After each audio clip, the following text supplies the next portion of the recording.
Voici l'inimitable, l'incomparable et l'intraitable Doc Mayou avec José Arsenault. José Arsenault. Cette émission s'adresse à un public averti. Au réseau Cogeco, vous écoutez Doc Mayou et José. Doc Mayou et José Arsenault. Avec le Doc et José Arsenault. Bonjour, bienvenue dans l'émission Le Doc Mayou et José. Bonjour, Doc. José, bon matin, bon lundi, bon mardi. Oui, c'est vrai. oui, c'est une autre semaine de 4 déjà jours. mardi. Et qu'on aille ça, hein? des semaines de 4 jours, c'est ça, cette plate. Aujourd'hui, là, vous êtes je vous vois, là, vous êtes en train de retrouver vos notes de l'émission de vendredi dernier. Oui, exactement. Exact. Parce qu'on s'inspire d'une auditrice qui nous a téléphoné vendredi dernier où il était question de tatou.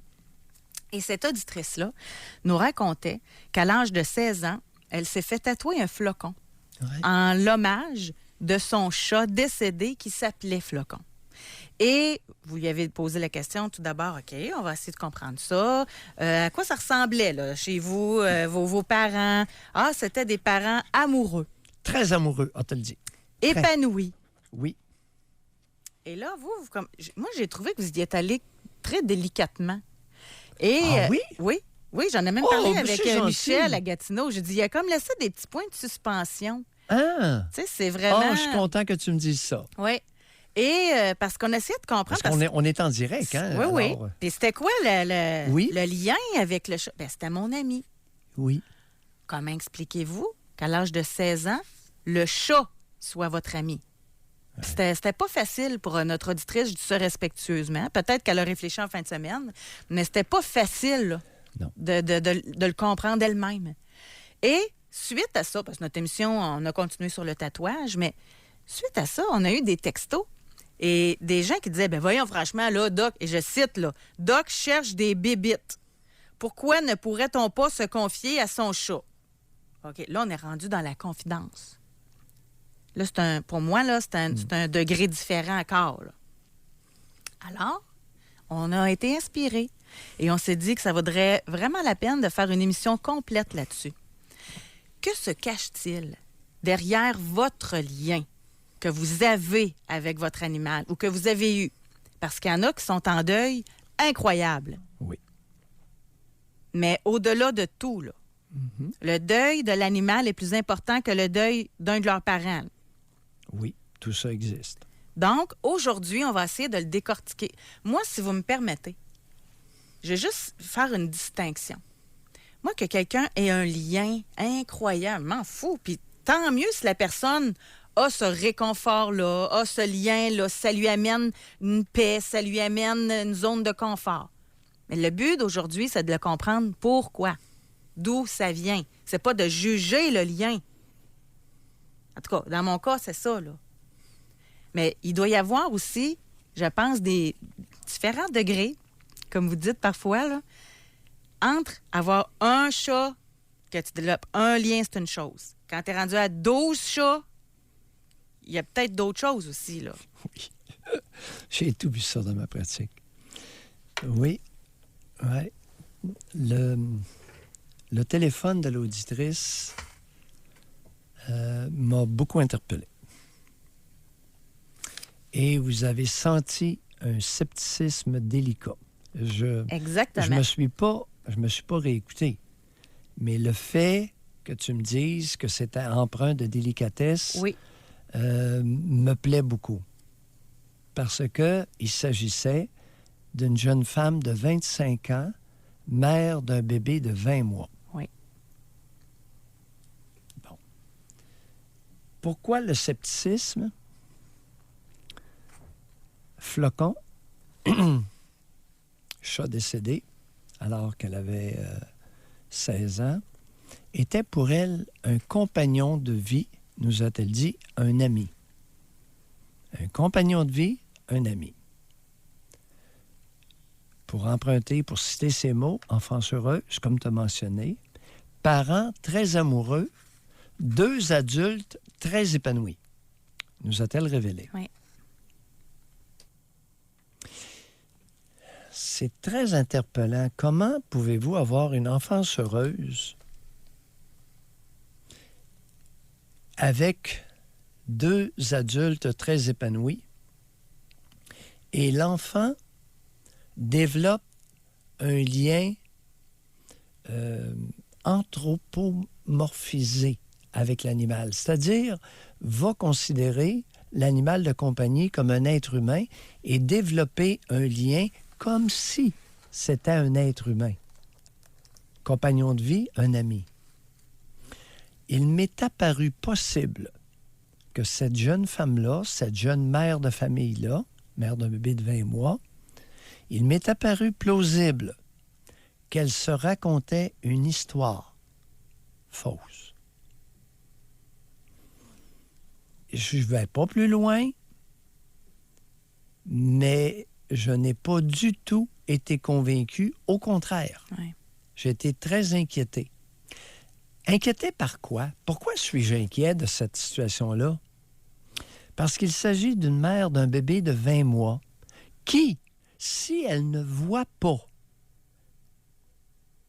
certaines lacunes de son enfance, est quasi inconsciemment, indubitablement vouée à répéter les mêmes lacunes avec son enfant. Vous comprendrez, chers auditeurs, que c'est ça la pertinence. Pourquoi voir notre passé tel comme il fut? Tout simplement pour ne pas le répéter. Pour ne pas le répéter s'il y a eu des lacunes, des négligences. Puis, et l'être, oui, parce que j'aimerais tout de suite, en début d'émission, là, mettre les points CI. Là. Oui. Tu sais, on a déjà quelqu'un, là, il dit « c'est un homme ». Il dit « j'en ai 3 chats », puis c'est bien correct. Faut vraiment faire la différence. Tu sais, il y a des gens qui ont des animaux de compagnie. Oui. Mais il y a des gens qui ont un animal de compagnie qui est plus important que l'humain. C'est pas pareil. C'est pas pareil. Et souvent, d'ailleurs, l'individu à Sutton, propriétaire qui était accusé en fin de semaine ou ces derniers jours, propriétaire de 3 molosses qui ont attaqué une joggeuse, qui l'ont déchiquetée. Ben, là, il a dit aux policiers, il a dit, écoutez, c'est mes bébés, on couche ensemble. Ils couchent avec moi. C'est mes bébés. Ils ont déchiqueté, à 3, ils ont déchiqueté une femme sur le bord du chemin.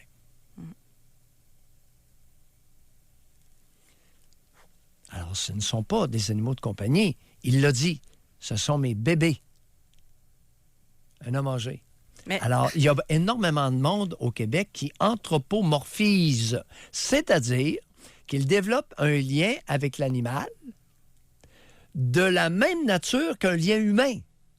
Considérer l'animal comme un être humain. Alors, pourquoi vous faites ça? Mais moi, je m'excuse, là. Oui, vas-y. Mais je comprends pas que le monde ne comprenne pas là, la différence. T'sais, on a quelqu'un encore, là, désolé, Doc, mais là, je trouve que tu délires pas mal. Le fait, mais sur quel point? OK. Fait que vous ayez des animaux, c'est pas un problème. C'est ça, là. Oui. C'est le lien, à vous, là, qui trouvez que Doc délire. Sur quoi? Ben, oui, en quoi, et mon avec discours? votre animal. Oui. Est-ce que vous aimez plus votre animal que votre entourage humain? Bon, appelez-nous. Écoutez, je vais vous écouter. Bon, vous prétendez que je délire. OK, d'accord. Sur quel point? Quelles sont les parties de mon propos qui sont pour vous un délire? On va se parler. Parce que c'est énorme, là. Moi, je parle de considérer l'animal comme un être humain. Je parle d'être sceptique dans une situation. On vous écoute. Si vous prétendez que je délire, ben allez-y. Décrivez en quoi mon propos est un délire. On est ouvert pour une fois qu'on est ouvert. Tu sais, on a une dame... Pour une fois que je suis ouvert. Une dame, elle dit, j'ai 2 gros cœurs de tatoués sur ma jambe avec 21 prénoms de mes chats défunts. Tu sais, appelez-nous. Appelez-nous. Oui. Appelez-nous. Là, je vois que le téléphone sonne. Moi, puis je suis contente de votre attitude que vous avez à l'écoute. Nos circuits sont même en train de se remplir. C'est un sujet qui touche beaucoup de gens. Ben oui. C'est très émotif comme sujet. Ben oui. Tu sais, il y a une dame, elle dit, femme 44, j'ai perdu mon chien de 13 ans. Et je vous assure que je ne pleurerai jamais un être humain comme j'ai pleuré mon chien. Et je suis encore fragile. Pourquoi? Il ne m'a jamais trahi, a toujours été là, content de me voir, pas de contrôle sur moi. Pas un humain ne peut compétitionner avec ça. Bon. Non. Pas, madame, pas un humain n'a compétitionné avec ça dans le passé. Madame, c'est pas l'avenir, c'est le passé. Je vous dis ça en passant comme ça, gratuitement. On va à la pause. Vous voulez le comprendre? Vous voulez nous parler? Réservez votre circuit téléphonique. Que se cache-t-il derrière l'intense lien que vous avez avec votre animal? Donc, très intéressant de vous lire. Très intéressant. C'est une réponse, Josée. Je suis impatient.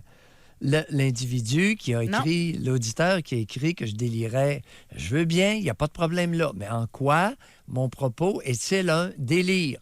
C'est-à-dire une conviction totalement erronée? Pas de réponse. À moins que parce qu'on a beaucoup de messages, là, mais je ne vois pas de... Ou appelez-nous. Ou l'auditeur pourrait appeler puis s'expliquer. Mais pour qu'il prenne la peine de dire ça et de l'écrire, il faut... Attendez un petit peu, là. Non, il n'y a pas de réponse. Il faut que ça l'ait touché. Il faut qu'il y ait une corde. Oui. Tu sais, quand ça ne te touche pas, là, tu prends pas ton téléphone, texto, 25-2D6, écrire. Là. Oui. Il y a une corde de toucher, là. Oui. Puis en quoi? On veut comprendre les comportements humains. Oui. On va parler avec Francis qui nous appelle de Bellechasse. Bonjour, Francis. Oui, bonjour. Francis. Oui, moi, j'ai un gros chien. J'ai un gros Ken Corso, puis ça va faire 5 ans que je l'ai. Puis j'ai un lien, je suis toujours avec. J'ai travaillé, j'avais une business, puis il était tous les jours avec moi. Oui. Il habituait à tout le monde. Puis moi, j'ai fait une grosse dépression l'automne passé. Oui. Puis j'étais assis isolé dans le bois, je restais dans une cabane à sucre. Puis à un moment donné, mon idée était tellement faite. Je me suis levé un matin, là, mon idée était faite. Puis le chien, il l'a senti. Puis il est allé chercher mes bottes, il m'a tiré par la chemise, le poignet, puis il voulait m'amener dehors absolument. Puis il y avait une tempête, puis je suis allé marcher 3 heures avec. Puis ça m'a fait enlever mon idée noire. Puis après ça, j'ai demandé de l'aide. Puis j'ai été 2 semaines en psychiatrie, puis tout ça.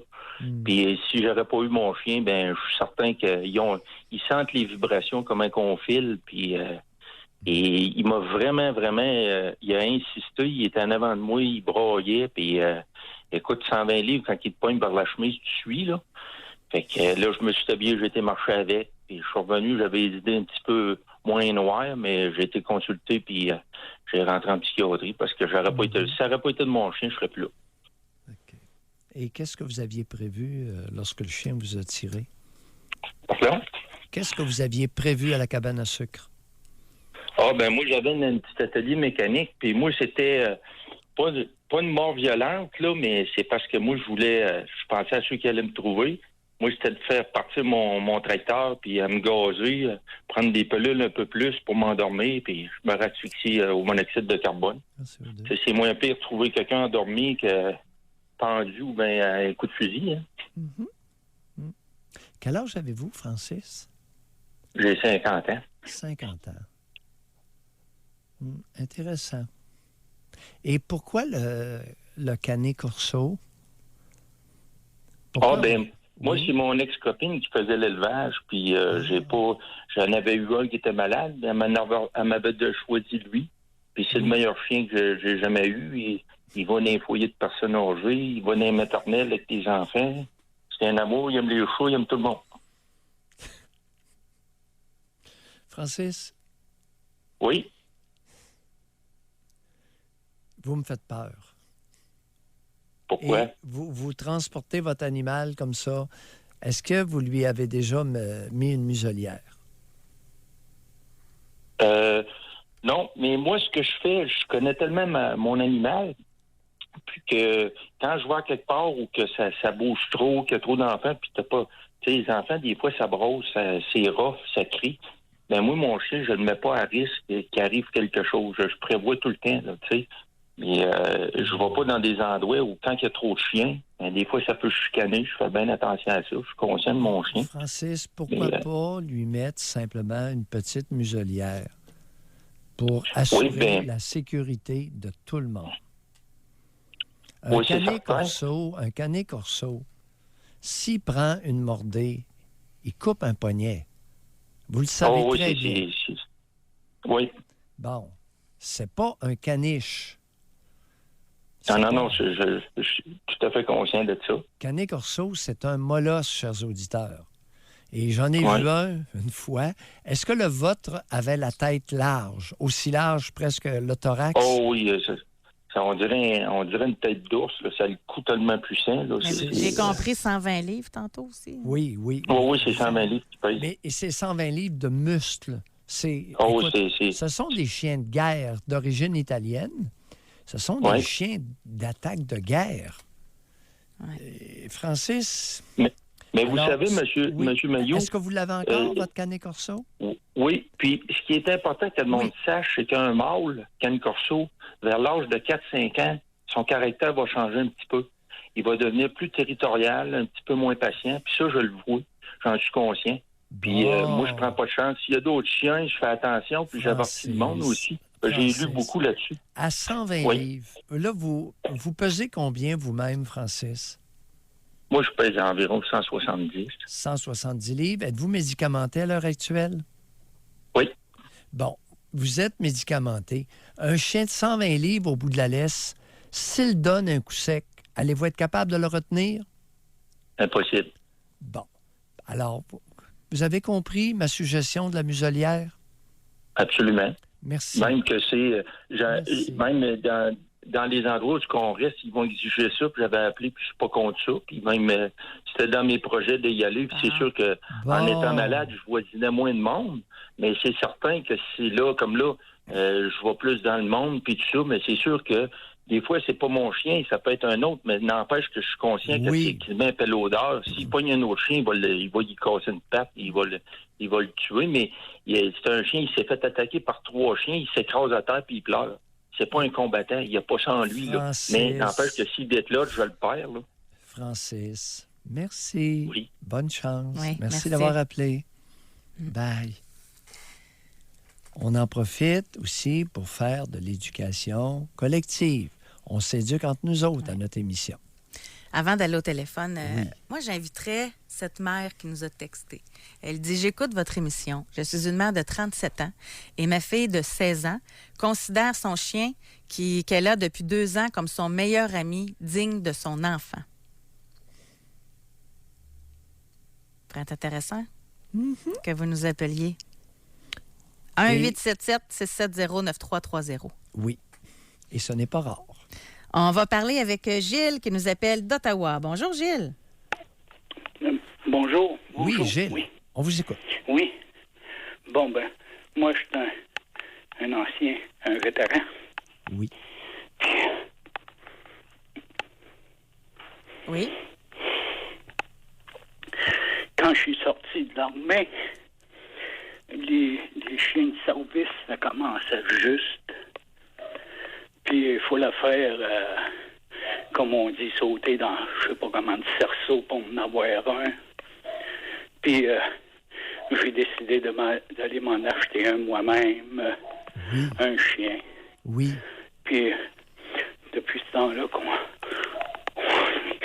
on est inséparables. Oui. Vous êtes donc bien essoufflé le matin, vous? Ou ému? Non, c'est les émotions. Êtes-vous essoufflé? Non. Êtes-vous un fumeur? Non. Non, mais moi, Gilles, je sens plus, c'est ça. Je sens l'émotion. C'est quoi qui vous touche à ce point-là, Gilles?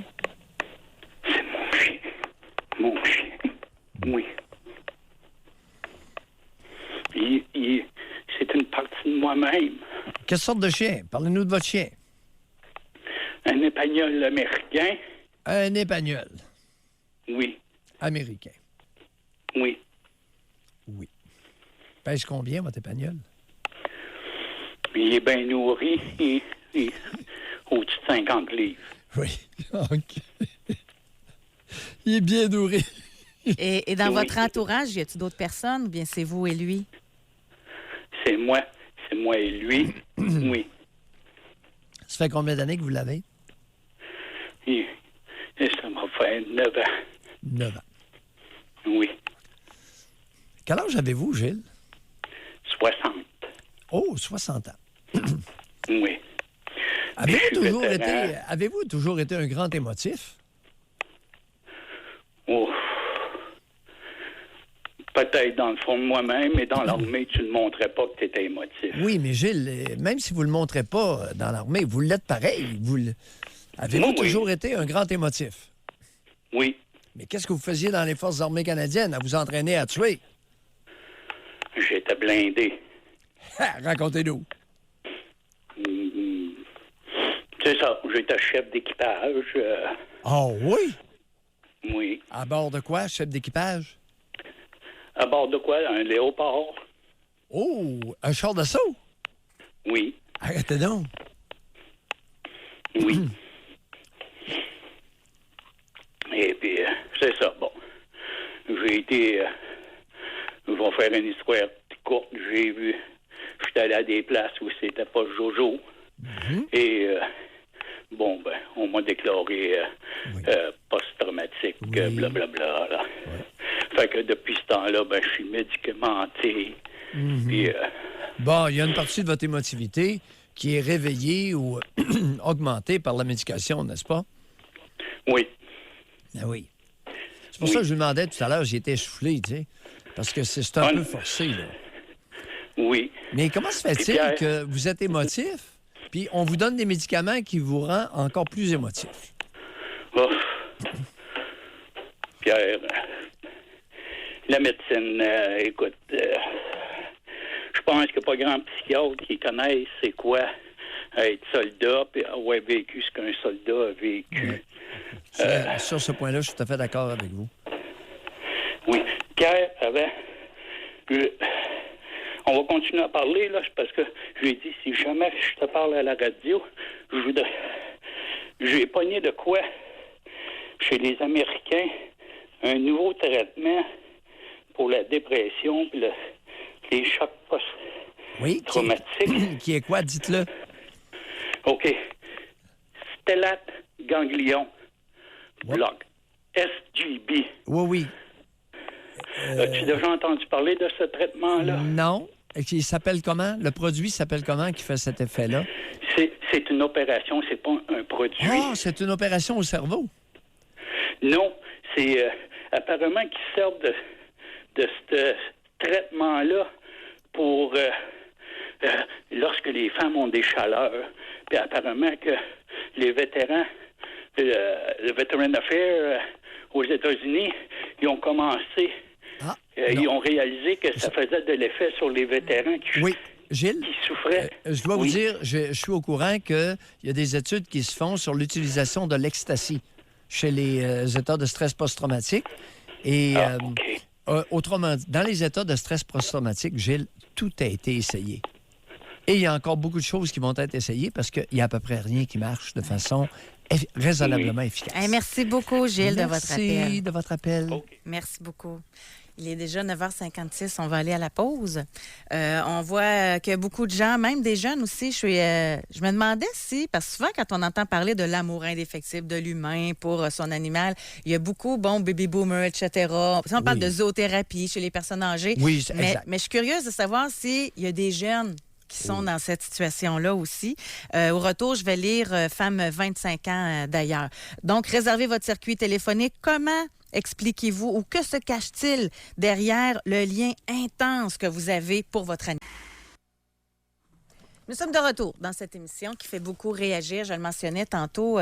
C'est de tout âge, en passant, que ça touche. Tu sais, à lire les textos, là, d'ailleurs, c'est intéressant. Ici, on a une femme 25 ans. Oui. Elle dit « J'ai 2 chats que j'ai adoptés lorsqu'ils étaient chatons suite à une rupture amoureuse très difficile.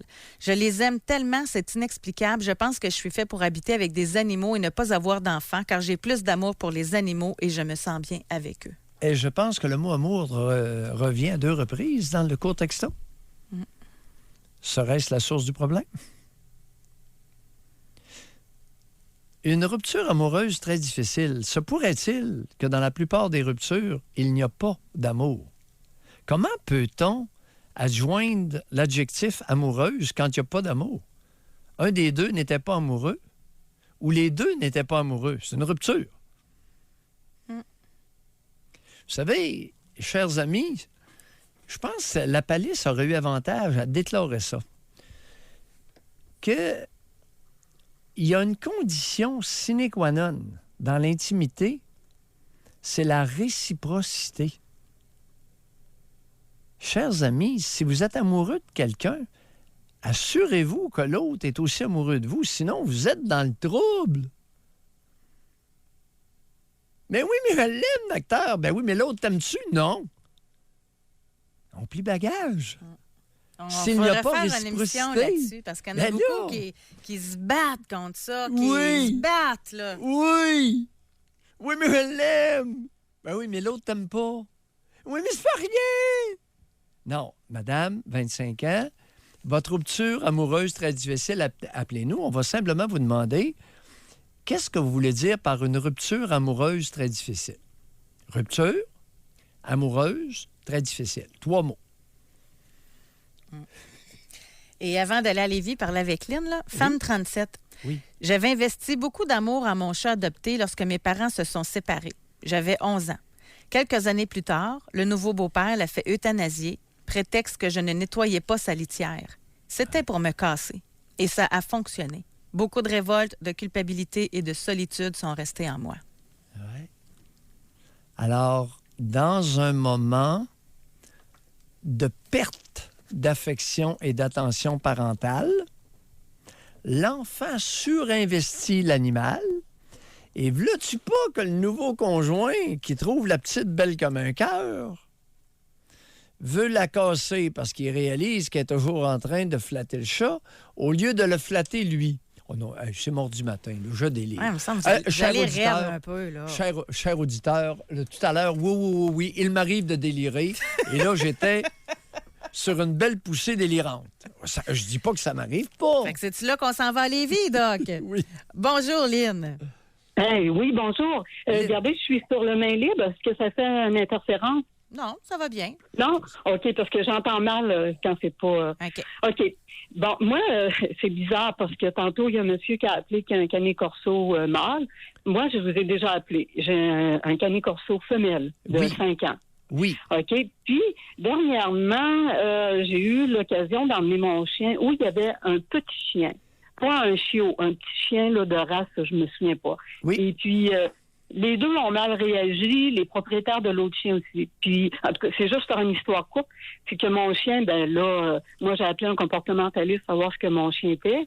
Puis, elle dit, c'est une réaction normale. Elle dit, quand vous allez aller à une place, mettez une muselière. Comme vous Non. l'avez dit, M. Naguet. Non, non, non! Lynn! Oui. Non! Elle est correcte, la comportementaliste. Très gentil. Oui, elle est correcte. On met une muselière, un canet corso. Pèse combien votre femelle, juste pour le fun, en passant? 90, puis elle est petite. Et c'est Elle une est petite petite... pour une femelle. Oui, 90 livres pour une femelle, elle est tout petite. Et vous pesez combien, Charline? Et mon Dieu, 150. Excusez, oui, j'ai dit mon Dieu. Oui. Et combien de tissu adipeux sur 150 livres? 30.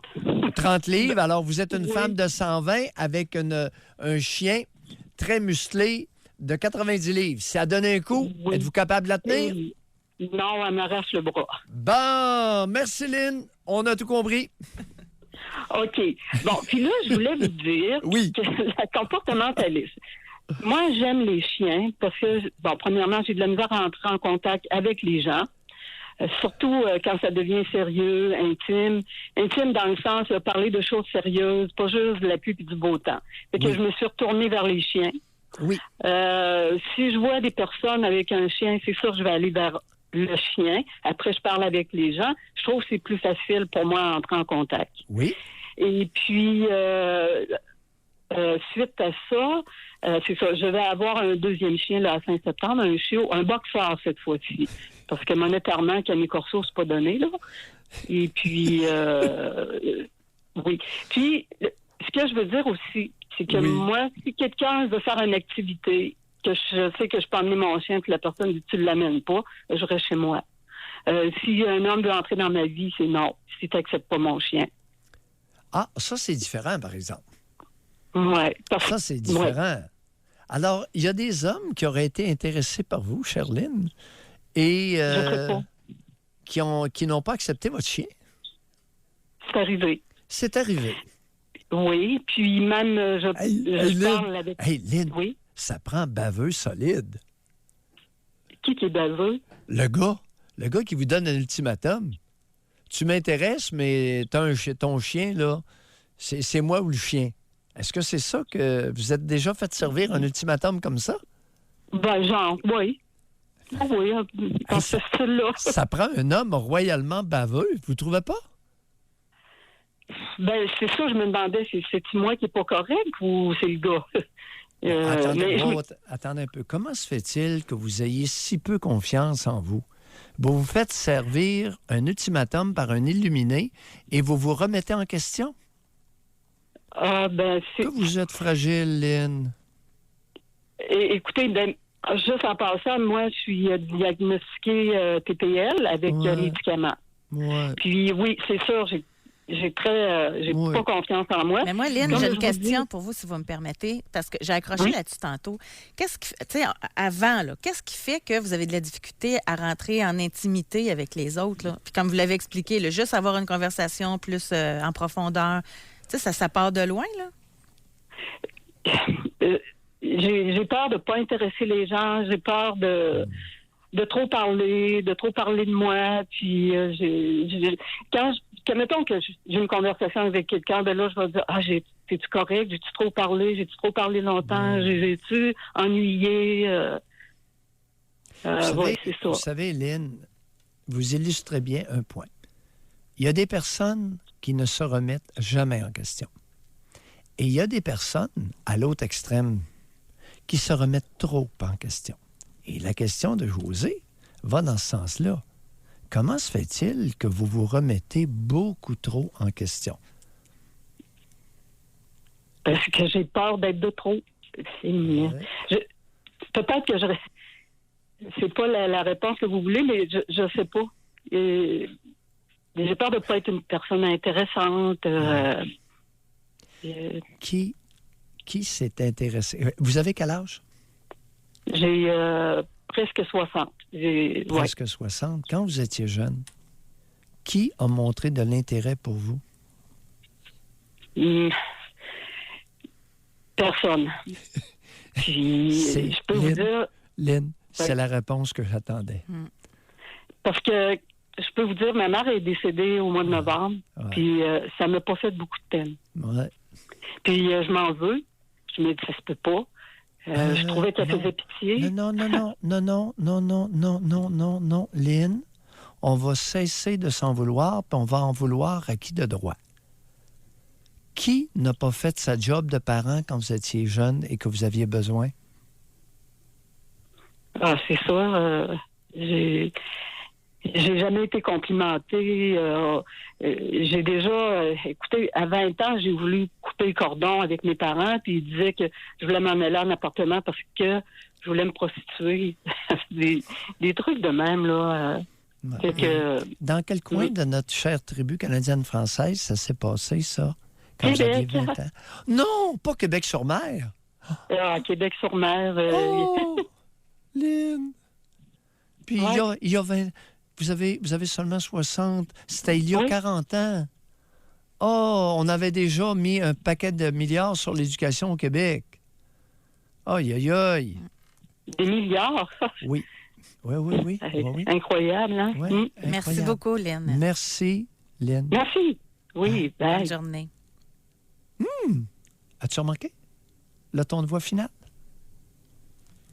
Femme 31. J'ai un chien depuis 9 ans. Bouvier bernois, 120 livres. Je l'ai considéré comme mon bébé très longtemps. J'ai compris ce qui se cachait derrière l'amour exagéré pour mon chien. Jeune, je ne pouvais pas pleurer, m'exprimer. Je me suis toujours sentie abandonnée. Avec mon chien, je peux pleurer sans me faire juger et il est dépendant de moi, alors ne m'abandonnera pas. Ma vie a beaucoup changé depuis et j'ai travaillé fort pour comprendre. Maintenant, j'aime mon chien, mais de façon plus rationnelle. Oui. Intéressant. Il est possible d'avoir un animal de compagnie et de grandir dans le temps. On s'en va à Trois-Rivières maintenant. On va parler avec Georges-Édouard. Bonjour. Oui, bonjour. Georges-Édouard. Oui. On vous écoute. Oui, moi j'avais un Shih Tzu il y a plusieurs années, il y a presque 7 ans de ça, et puis j'avais un lien vraiment assez fort avec. J'ai dû le faire euthanasier parce qu'il était vieux et très, très malade en dernier. Ça a été très dur. C'est un deuil que je vous dirais qui a duré quasiment 3 ans facilement. Puis là, à un moment donné, j'ai voulu comprendre parce que je demeurais fragile. Même après les 3 ans, j'ai voulu comprendre. Je me disais, voyons, un deuil avec un chien qui dure à ce point-là, est-ce normal? Fait que j'étais très agoraphobe. Non, ce n'est pas normal. Non, Oui. effectivement. J'étais très agoraphobe, j'étais très, très isolée à l'époque. Oui. Et puis, j'ai compris, j'ai investigué avec une bonne psychologue et puis j'ai fini par comprendre vraiment le pourquoi de tout ça. Oui. Dans le fond, moi, je l'ai eu à 15 ans, je travaillais en animalerie et puis il est né là. Donc, j'ai comme assisté au début de sa vie.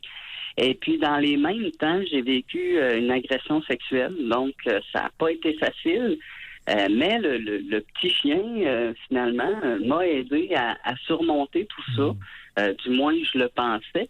Et puis, c'est ça. Donc, Parlez-nous un peu de l'agression sexuelle qui est en lien avec dans cette période-là. Ah, mon doux. Je sais pas qu'est-ce qu'il y a à en dire après autant d'années. Est-ce que vous connaissiez l'agresseur? Quel lien avait l'agresseur? Plus ou moins. Plus ou moins, je vous dirais. C'était comme... Je pense que j'étais juste pas au bon moment, à la bonne place. Puis c'était comme... C'est-à-dire, vous aviez quoi? Vous aviez quel âge? J'avais 15 ans. Donc, à 15 ans, vous avez été agressé? Très... Comment? Et de quelle connaissance aviez-vous de l'agresseur? Pas une grande connaissance. C'était comme... Mais c'était-tu genre dans un party? C'était-tu un endroit... Non, c'était pas vraiment un party. Là. C'était comme... On était supposés de se retrouver entre amis, puis finalement, c'est ça. On s'est pas retrouvés, puis c'est ça. J'aurais dû être plus... mais bon, c'est ça. J'étais très isolée à l'époque, donc j'en ai pas parlé. Puis c'est ça. C'est finalement vers l'âge de 26 ans que j'ai consulté tout ça une psychologue parce que là, j'étais rendue vraiment vraiment avec des problèmes là, d'agoraphobie, tout ça. Je sortais plus de chez moi, puis là, je voulais une vie. Donc, c'est ça. Finalement, je me suis rendu compte que le chien a été un peu un effet placebo parce que, évidemment, j'ai eu des problèmes de choc symptomatique finalement par la suite pendant plusieurs années, ayant pas été traité ou vu ou qu'avez-vous découvert avec la psychologue? C'est ça. En gros, moi j'ai appris à 26 ans que j'avais un problème de syndrome post-traumatique et puis on a joué pas mal là-dedans. Donc j'ai réalisé que j'avais commis toutes mes œufs dans le même panier avec le chien. Et puis, c'est ça. Ça a été ma façon un peu de survivre à ça. Là. J'étais très isolée. Avez-vous discuté de votre orientation sexuelle avec la psychologue?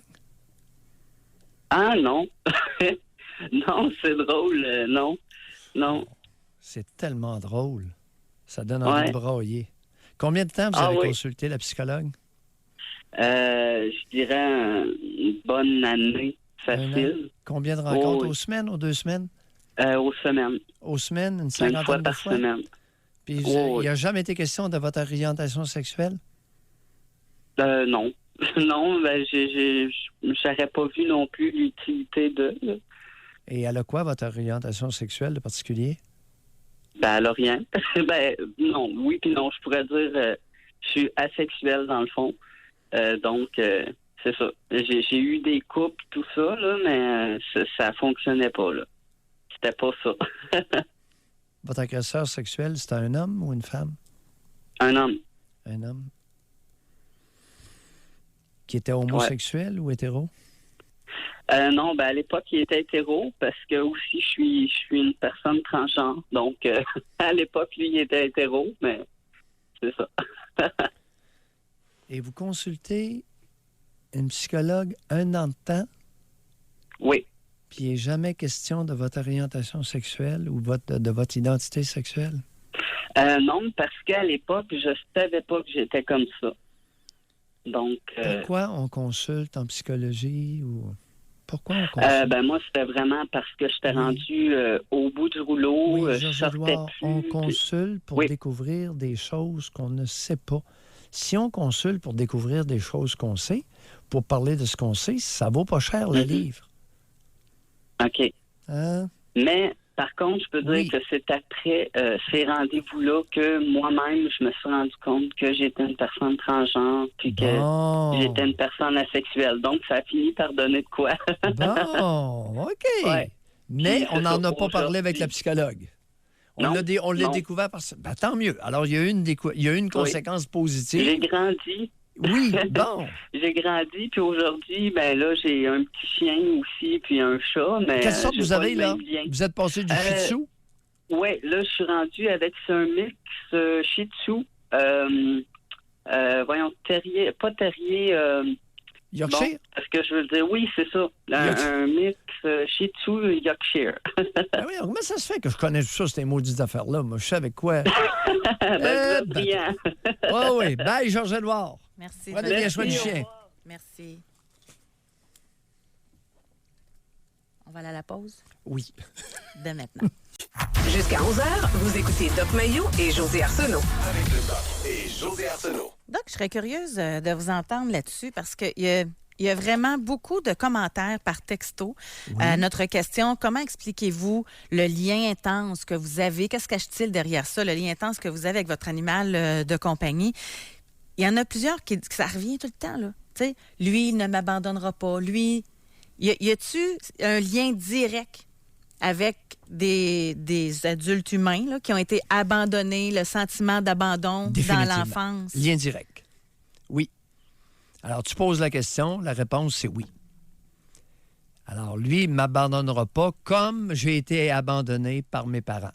C'est tout le temps ça qui revient dans les textos. Ben oui. Alors, il y a énormément de mauvaises mères au Québec. C'est plate, là, mais c'est je reviens sur la femme 37 là, qui ne nous a pas téléphoné. Elle dit que sa fille, ça fait 2 ans, sa fille de 16 ans. Ouais. Puis elle dit que son chien, c'est comme son enfant. Là. Oui. Fait que cette mère-là, devrait-tu avoir une introspection? Définitivement. Se demander et demeurer proche et disponible. Proche et disponible ne veut pas dire envahir la vie de sa fille. Alors, elle aurait avantage, puis elle pourrait nous appeler pour nous dire quelle a été sa disponibilité maternelle pendant les 6 premières années de vie de sa fille. Deuxièmement, comment le géniteur a traité sa fille. Abandon ou séduction? Ça peut avoir le même effet, là. Oui. Alors, il y a tu sais, lorsqu'on parle des mères, je n'oublie pas les pères. La mère peut être bonne. Si le père est abusif, incestueux psychologiquement, ça vient annihiler, enrayer les efforts maternels. Moi, j'aurais une question aussi. Oui. Je trouve que c'est en lien, là. Votre deuil de votre animal a duré combien de temps? Oui. J'aimerais ça par texto. Votre genre. Puis je pense que ça n'a pas de genre en plus. Oui. Genre, âge. Le deuil de votre animal a duré combien de temps? Ou si vous êtes en train de le vivre présentement, là, c'est comment vous le vivez, là? Bien, notre auditeur qui nous dit qu'il est en deuil 3 ans. Alors, c'est évident que c'est pas normal. C'est évident qu'il est en train de revivre des expériences passées traumatisantes. Et oui.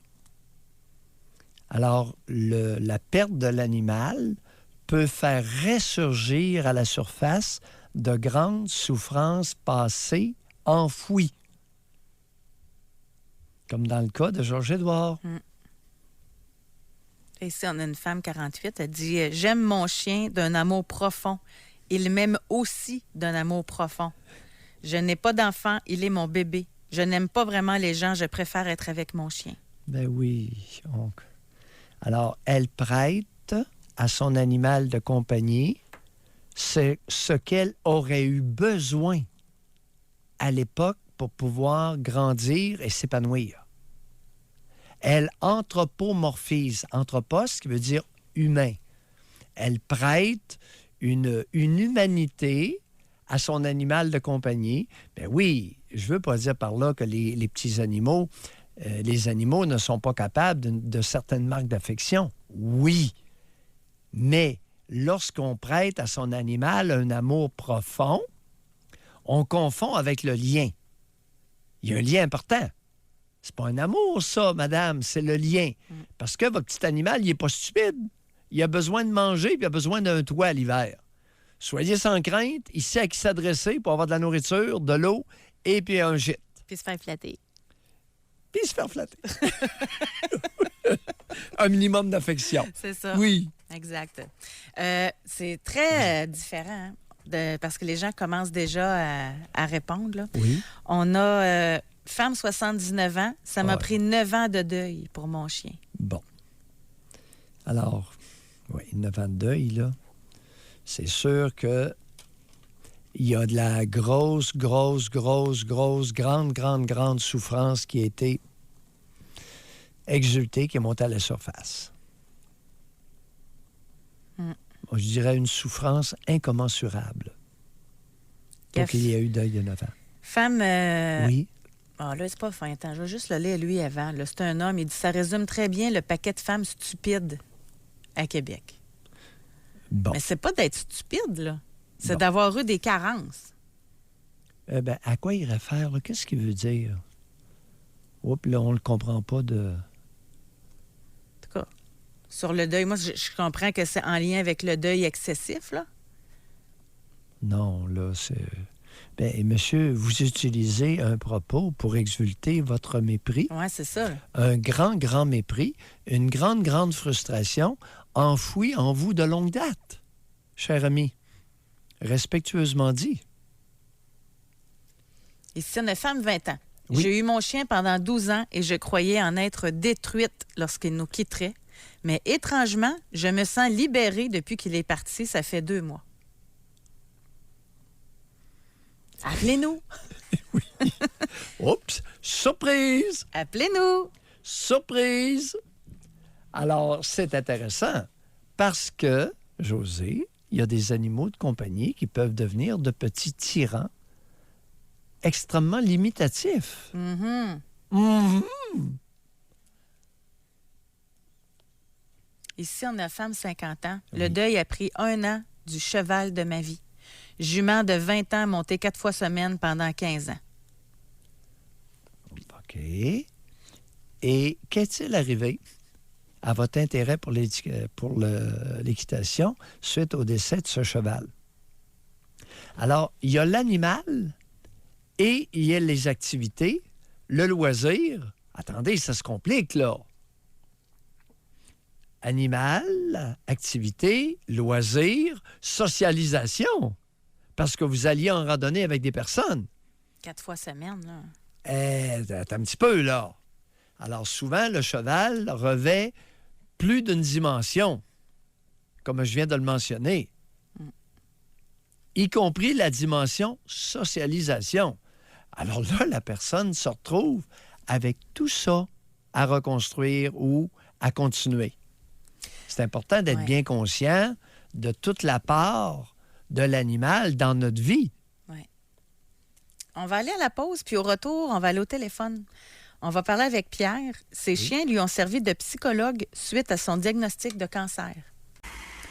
On va aller parler avec Pierre. Pierre, bonjour et bienvenue dans l'émission. Bonjour, docteur. Oui, homonyme. Je suis un petit peu en contradiction avec ce que le docteur dit. Pour moi, on va reculer, si vous voulez, une quinzaine d'années. Pour moi, un chien, c'est un chien, c'est un animal de compagnie, puis c'est comme ça. Moi, j'ai appris jeune que c'était chien, tapis, puis le chien, il y avait une division entre le chien et moi-même. Vous me suivez? Et on vous écoute, allez-y. Bon, maintenant, à un moment donné, on m'apprend que j'ai un cancer. Et puis, avec un cancer suivi, quand même, une fois, d'ailleurs, j'en ai eu 2. Quand on est dans le système médical, je peux vous dire qu'on prend très soin de soi. Puis, l'équipe médicale prend soin de nous. Et à ce moment-là, ils m'ont référé à un psychiatre parce qu'ils ont dit, on semble vous semblez pas réaliser la gravité de votre cancer. Le psychiatre m'a analysé, puis il a dit, tout est parfait, correct, vous n'avez pas besoin de médication, quoi que ce soit. Et puis, par la suite, on m'a donné une psychologue pour 1 an, qui est extrêmement gentil, puis on parlait de toutes sortes de choses, puis je lui parlais du chien. Savez-vous, docteur, où vraiment la fusion s'est faite? C'est j'ai un petit camp dans le bois, puis j'allais là avec mon chien, puis j'allumais un petit peu, puis quelques bières. Et puis là, je m'exprimais mieux avec mon chien. Je passais sans génie pour savoir qu'il comprenait. Mais il savait peut-être par l'intonation de la voix, par les choses comme ça. Puis il donnait une certaine affection. J'ai été capable de réaliser mon cas, de me renforcer suite à ce chien-là. Oui. Et tout récemment, c'est un Shetland. J'en ai eu un autre. Lui a vécu jusqu'à 12 ans et demi. J'en ai un autre par la suite que malheureusement est décédé il n'y a pas longtemps. Oui. Il a vécu seulement 4 ans et demi. Mais pour moi, je sais, si on m'écoutait dans la maison, il disait, on va le placer, il parle de son chien. On le sait que le chien ne comprend pas ce qu'on dit, mais il aide à faire en sorte qu'on puisse, je sais pas, s'exprimer, dire ce qu'on pense. Si on vit tout seul, on ne peut pas parler tout seul. On sent que le chien, au moins, ça nous donne l'autorité ou l'occasion plutôt de parler puis de s'exprimer. Je suis une personne extrêmement sociale, j'ai beaucoup d'amis, mais le chien a son importance, puis dans le moment, je vis un deuil. C'est que je dois le remplacer, d'après moi, par un autre animal, et peut-être c'est pas normal, je me sens pas prêt dans le moment. Mais je vais le refaire un jour. Vous pensez quoi de ça, docteur? 2 choses. Vous avez quel âge, Pierre? J'ai 70 ans. 70. Maintenant, oui, monsieur. Vous avez, en ouverture, vous avez mentionné que vos propos seraient en contradiction avec moi. Oui, c'est parce que vous avez l'air à dire que donner de l'affection ou d'être en même communication avec un animal est pas normal. C'est dû à un problème qu'on a eu dans notre enfance. Moi, personnellement, je pense pas que j'ai eu des problèmes dans mon enfance. Je pense que j'ai eu une enfance très saine. Puis, comme je vous dis, là, je comprends pas que je suis parti. J'aurais jamais fait mal à des animaux. Oui, je comprends votre Mais point. d'avoir une union aussi fusionnelle aujourd'hui, je me dis qu'il faut avoir passé par là pour comprendre quelqu'un qui pleure quand il perd son chien, ou qui perd son chat, ou qui perd son cheval. Je sens que j'ai compris cette proximité qu'on peut avoir avec un animal. Oui. Puis on peut s'en servir pour nous aider passant à travers des choses. Tout à fait d'accord avec vous. Mais Pierre, j'ai pas entendu Doc dire que c'était pas normal. On essaie juste de le comprendre, l'intensité. Pas normal. Vous avez l'air à dire qu'il y a des gens qui sont plus problématiques que d'autres. Oui, c'est vrai que ça paraît long, 4 ans. 4 ans, d'après moi, ça peut arriver si on s'ennuie énormément. À ce moment-là, c'est réglé facilement. On va chercher un autre animal. Ça se règle. Bon, parce que tout à fait d'accord. Tout est remplaçable, les animaux comme les êtres. Oui, et votre approche concernant le cancer qui vous affligeait, de vous réfugier dans votre petit camp en faisant un feu, quelques bières, avec votre petit Shetland près de vous. Mais c'est une idée extraordinaire. Mais je suis content que vous le dites. Je pense que ça va éclairer si vous, certains... Bon. Pardon? Si vous, ça vous fait du bien, tant mieux. Hey, mais je peux-tu vous poser une question puisqu'on en reparle de ça? Moi, je l'ai pris en note. Comment ça qu'il disait que vous ne réalisiez pas la gravité de votre cancer? C'est quoi? Il aurait fallu que vous... C'est quoi? Je comprends pas. Non, moi, je pense que je la réalisais, Mais regardez, rendu à un certain âge, j'étais à ma retraite, j'ai pas d'enfant, c'est pas la fin du monde. Là, c'est pas que je suis extrêmement brave, mais la vie doit terminer un jour. La seule chose, je voulais pas souffrir. C'est ça qu'on a découvert. Ah, vous vouliez pas les traitements, c'est ça? Ah oui, je les ai pris, les traitements. Je les ai pris, puis même aujourd'hui, à recommencer, je les prendrais même pas.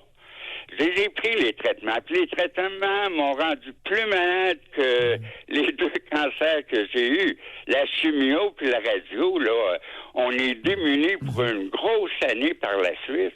Ça varie beaucoup d'une personne à l'autre, Pierre. Parlez de votre expérience. Probablement. Effectivement. Moi, je me trouve très chanceux. Je me trouve chanceux si on devait avoir des maladies, les avoir à mon âge. Oui. Moi, j'ai vu des gens qui fallait qu'ils travaillaient après des traitements. Vous avez vu beaucoup de choses. Pierre, drôle. OK.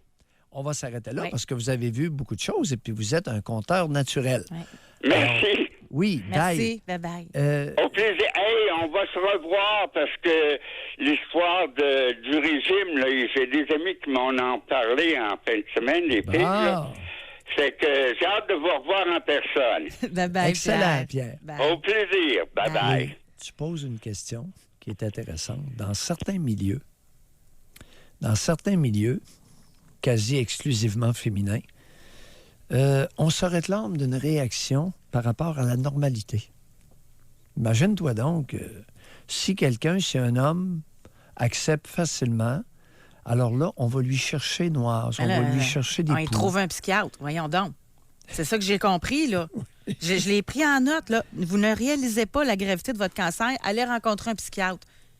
Mais on n'a pas toutes la même réaction devant un même fait, là. Ben oui, puis lui, écoute, sa vie était faite. Puis il dit, écoute, je veux pas souffrir. Mais, en même temps, c'est pas ça qu'on veut, que quelqu'un aggrave pas sa situation qui est déjà grave, là. Dans certains milieux, la bravoure et la résilience sont mal vues. Ça va jusque-là. C'est spécial, ça. Oui, c'est assez spécial, certains milieux féminins, cher. Ben là, j'ose Ça peut déraper. pas vous obstiner parce que le milieu médical est principalement féminin. Ouais.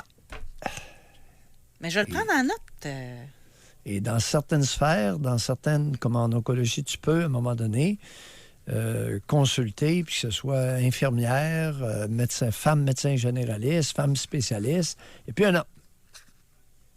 Alors là... Mais il y a des croyances que si on ne le vit pas là, ça va sortir plus tard. Il y a n'importe quoi comme croyance. Ouais. Il y a n'importe quoi. Alors, Pierre s'est expliqué.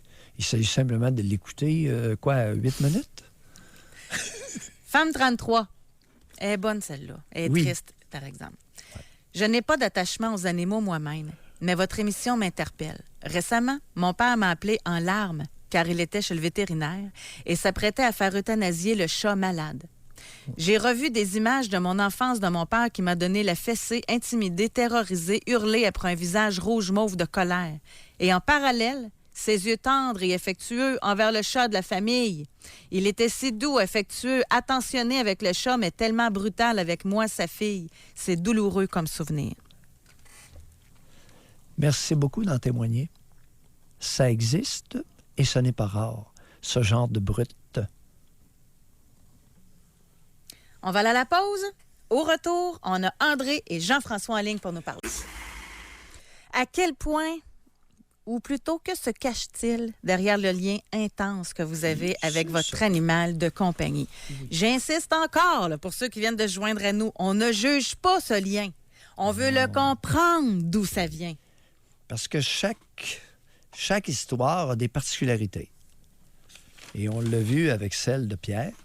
Lui, c'était le lien avec l'animal s'est raffermi suite à un cancer. Puis, alors, c'est une épreuve de vie qu'il a vécue dans le retrait, dans son petit camp, faisait un feu, une coupe de bière avec le petit Shetland, placotait au Shetland, puis ça lui faisait du bien. C'était sa façon de se ventiler. Et pourquoi pas? On va aller au téléphone, on va parler avec Jean-François qui nous appelle du Saguenay. Bonjour. Oui, bonjour. Jean-François. Bon, premièrement, je suis honoré de vous parler. Oh, nous de même. Moi, j'ai 40 ans, je suis une personne aveugle et puis j'ai utilisé un chien guide pendant 5 ans. Oui. Oh. Et puis, écoutez, moi, j'ai eu des chiens jeunes parce que, bon, tout jeune gamin qui veut avoir un chien promet à ses parents qu'il allait s'en occuper. Bon, des promesses à n'en plus finir. Puis après X nombre de mois, rapidement, c'est les parents qui s'en occupent. Dans certains cas, pas tout le temps, mais ça peut arriver. Oui. Et puis, moi, j'ai eu mon handicap au début de la vingtaine. Puis, j'ai fait ma réadaptation, et ainsi de suite. Et puis, pour en venir un jour à prendre la décision d'avoir un chien guide pour mes déplacements. Oui. Moi, j'étais quelqu'un qui, pas vraiment de connaissances sous les chiens. J'ai toujours trouvé ça beau, mais pas pour en avoir un puis être en adoration avec un chien. Oui. Je croyais pas à ça qu'on pouvait devenir ami avec un chien. Puis, effectivement, il fallait que je fasse bien attention pour pas que le chien prenne trop de place dans ma vie sociale. Dans le sens que où je trouvais ça dur, puis où ce qu'il fallait que je mette des limites, c'est au niveau de l'approche des gens. J'ai constaté rapidement que une canne blanche, ça fait peur à tout le monde, mais avec un chien, tout le monde t'approche. Tout le monde parle au chien avant de te parler, comme une jeune maman avec un bébé. Oh oui, vous avez tout à fait raison sur ce point. Puis, pendant l'entraînement chez Mira, les entraîneurs étaient bien méticuleux sur une chose, c'est n'oubliez pas, le chien reste un chien. Le chien, il ne faut pas qu'il vous empêche de vivre, parce que moi, le chien, il venait à l'université avec moi, dans le transport en commun, les endroits publics, les restos. J'étais très, très bien accueilli parce que j'avais pas de mérite pour ça, mais le chien, lui, avait un bon dressage. Attendez un peu, Jean-François, vous venez de dire quelque chose que je dois relever. Il y a des restaurants qui vous ont déjà expulsé, n'est-ce pas? Non, j'étais très bien accepté. Vous avez jamais été expulsé d'un restaurant à cause de votre chien? Non, jamais. Ils n'ont pas le droit. Vous êtes béni des dieux. Vous êtes béni des dieux. Parfait. Il faudrait peut-être reviser certains articles de la loi, parce que moi, j'ai... Bravo, Chicoutimi, sur ce point-là. Ah, Chicoutimi, on est brave là-dessus. Oui. Alors? Puis c'est ça, fait que... Puis là, ça fait 1 an et demi que j'ai dû, pour certaines raisons médicales, laisser aller mon chien au niveau de sa concentration. Il était devenu un peu dangereux pour me guider. OK. Puis, moi, j'ai occupé un poste au sein du gouvernement. Puis je trouvais que s'occuper du chien puis avoir 100% de ma concentration sur le travail, je trouvais que c'était trop. Mais je vous dirais qu'au moment où on se parle, après 1 an et demi, je veux dire, oui, là, je vis un deuil, là, mais pas en embroyer, puis à dire que je veux un autre chien, puis ainsi de suite. Là. C'est pour ça que il faut se parler, puis j'imagine qu'il faut être... Attendez un peu, Jean-François. Dans quel moment vous ennuyez-vous le plus de votre chien? Dans les déplacements. Comment? Dans les déplacements. Dans les déplacements. Oh! Je suis revenu à la canne blanche. Ah! Puis moi, je me souciais pas des obstacles, des escaliers, des portes d'entrée. C'était mon animal qui s'en occupait. C'est une adaptation. Une Christie de belle job. Ouais. Je sais. Je vous ai posé la question, mais je ne m'attendais pas à ça comme réponse. Ah, mais je veux dire, dans les déplacements. Ah oui, parce que là, je suis revenu au mode calme, mais il faut que autrement dit, j'ouvre grand mes oreilles au lieu d'ouvrir grand mes yeux. Ouais. Donc, le débit de marche est beaucoup moins fluide, l'orientation est différente, mais avec le chien, je vivais un sentiment de liberté. Mais c'était pas un sentiment de liberté que marcher avec le chien comme j'en voyais dans la rue chez nous, les 2 mains sur la laisse parce qu'ils voyaient mon chien, puis l'autre chien d'à côté, les 2 pattes dans les airs, puis en se disant qu'eux se disaient « Hey, j'ai un bon chien aussi, hein? » une chance, hein? Moi, mon chien, fidèle à son maître, branlait un petit peu de la queue, un petit coup de tête vers la gauche, ça finit là. Puis moi, je branlais un petit peu son harnais. « Hey, bonhomme, t'es au travail? En avant! » Oui. J'avais une belle complicité avec le chien, mais de là qu'allez-vous faire? Vous avez 40 ans. Vous avez 40 ans. Oui. Vos plans quant à l'obtention d'un autre chien guide, ça ressemble à quoi? Ça ressemble à, je ne sais pas, dans le sens que j'ai trouvé ça dur. Moi, ça dépend jusqu'à quel point tu es actif. Moi, je suis quelqu'un... je viens de terminer un contrat pour un travail pour le gouvernement, puis j'ai terminé mes études, et puis J'ai quelques activités sociales. Je m'implique aussi au niveau de différentes sous-comités, au niveau de l'accessibilité pour la ville de Saguenay. Le chien, il était soudé à moi. Oui. Puis malheureusement, en n'ayant plus de chien, j'ai cerné un moment de liberté. Même si mes déplacements sont plus difficiles qu'avant. Voilà le pour et le contre. Exactement. Avantages, inconvénients. Exactement. J'ai pesé le pour et le contre, puis d'avoir un autre chien, bon, c'est pas... Ça serait l'idéal, là, mais c'est... Écoute, non, ce ne serait pas l'idéal. Actuellement... Non, dans mon cas, non. Non, c'est voilà, ça parce que... on parle pour vous. On se concentre sur sa réflexion personnelle. On en a que foutre des autres sur ce point-là. Ah ben oui, il faut. Puis j'en ai rencontré des chiens que eux, ils ont... Ça paraissait que eux, leur vie, c'est les chiens. Ça m'arrivait souvent sur le trottoir de me faire aborder par des gens. Ouais. On me posait pas les mêmes questions que le jeune maman avec un bébé, mais ça c'était pas mal similaire. Il y a combien de mois? Bye Jean-François, merci on a beaucoup compris. De votre appel. Merci. On a compris. Il y a des ressemblances parfois entre le règne animal et le règne humain. On va parler avec André maintenant. Bonjour. Oui, bonjour, Doc et José. Moi, vous dire, les chiens, moi, ça m'a jamais touché beaucoup parce que j'ai jamais eu de chien. J'ai eu un à ma retraite. J'avais un couple d'amis qui avaient un énorme basset. Lui, il est avocat, puis il fait du bureau. Il peut pas. C'est un chien qu'on peut pas promener. Ça monte pas les escaliers. Ça monte même pas d'un auto tout seul. Là. Puis il venait me voir avec son chien, puis il me disait, Lise Daniel disait, pourquoi tu t'achètes pas un chien? T'aimes ça? Je disais, êtes-vous tombé sur le dos? Je suis parti 13 heures de temps de chez nous. Le chien va mourir d'ennui. Un chat, j'ai déjà eu des chats, c'est solitaire, ça endure la solitude, c'est indépendant, mais pas un chien. Et à ma retraite, j'ai décidé d'en avoir un. J'ai un labrador blond, une femelle, que j'ai commandé. Puis, franchement, là, je vous dis, je suis tombé avec un animal en or. Et j'ai dit à ma sœur, qui, elle, a eu des chiens toute sa vie, a eu des gros lévriers irlandais, entre autres, là, que c'est plus haut qu'une table de cuisine, là. Puis, elle a lu beaucoup sur les chiens. Attendez un peu. En anglais, pour ceux qui n'ont pas compris, ça s'appelle un Irish Wolfhound. Yes. Oui, c'est ça, c'est le symbole de l'Irlande. C'est le plus grand chien au monde. C'est plus grand qu'un Danois. Symbole de l'Irlande. Oui, c'est plus grand qu'un Danois. Oui, et même moi, ce chien-là qu'a eu ma sœur, elle en a eu 3 en tout. C'est un chasseur de loups. Ça peut se pogner avec des loups. Okay. Oui, c'est un... Ah oui, c'est un chien... C'est pas un chien de course, là. C'est pas un lévrier de course. C'est un croisé. Non, c'est pas comme... Oui, c'est ça. Oui. C'est pas comme un lévrier de course, mais ça court, ça vient à roll-sol. Votre sœur a ça, c'est un poney. Alors, votre sœur a ça? Elle en a eu plusieurs. Elle en a sauvé un d'un chenil au Saguenay récemment. Là, deux lévriers irlandais qui maltraités, qui n'avaient jamais vu d'autres sortes de chiens. Elle les a adoptés tous les deux. Elle a 5 ans, elle a une maison énorme. Là. Pardon? Oui, elle a une maison énorme. Ça prend du terrain parce que, écoutez, oui, elle a 5 ans. Ça mange, puis deuxièmement, ça crotte. Écoute, ça prend du terrain, là. Puis c'est un chien qui coûte très cher. C'est à glucosamine à vie. C'est une race raffinée, là. Puis c'est délicat au niveau des pattes et tout ça. À cause de la consanguinité, évidemment. Il y en a très peu. Oui, c'est ça. Mais c'est... moi, écoutez, en anglais, il donnait des ordres. Le fait à prière. Le chien se couchait par terre, se mettait les 2 pattes croisées, puis se baissait la tête, là. C'est incroyable. Moi, on va vous dire là-dessus, c'est que c'est ça qui me fait... Alors, André, oui, vous appelez, on est en train de déraper, là.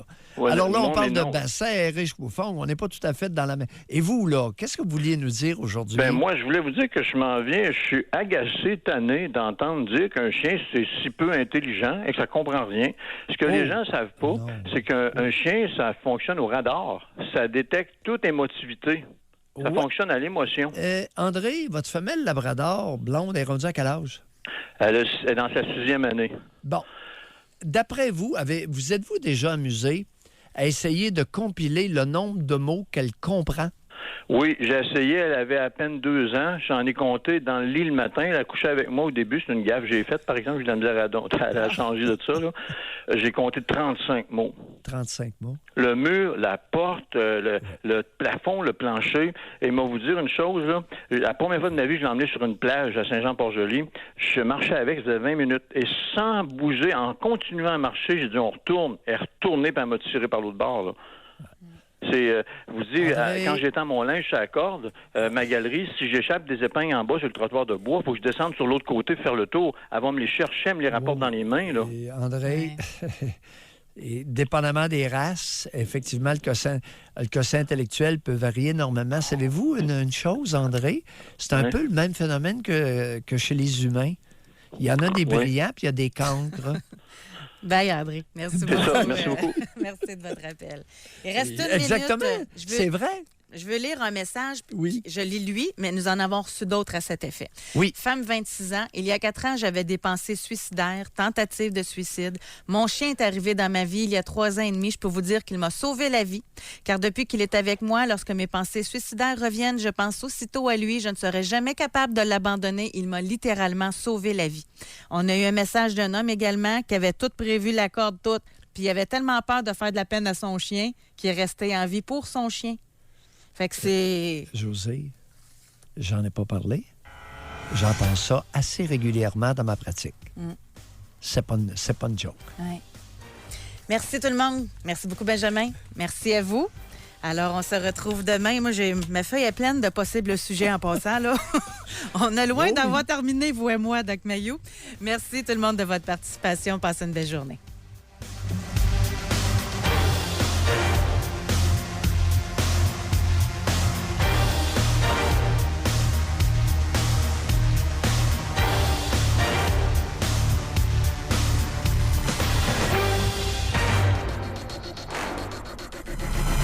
Soyez là demain, 9h30. Pour une autre édition du Doc Mayou et José. Avec Doc Mayou et José Arsenault.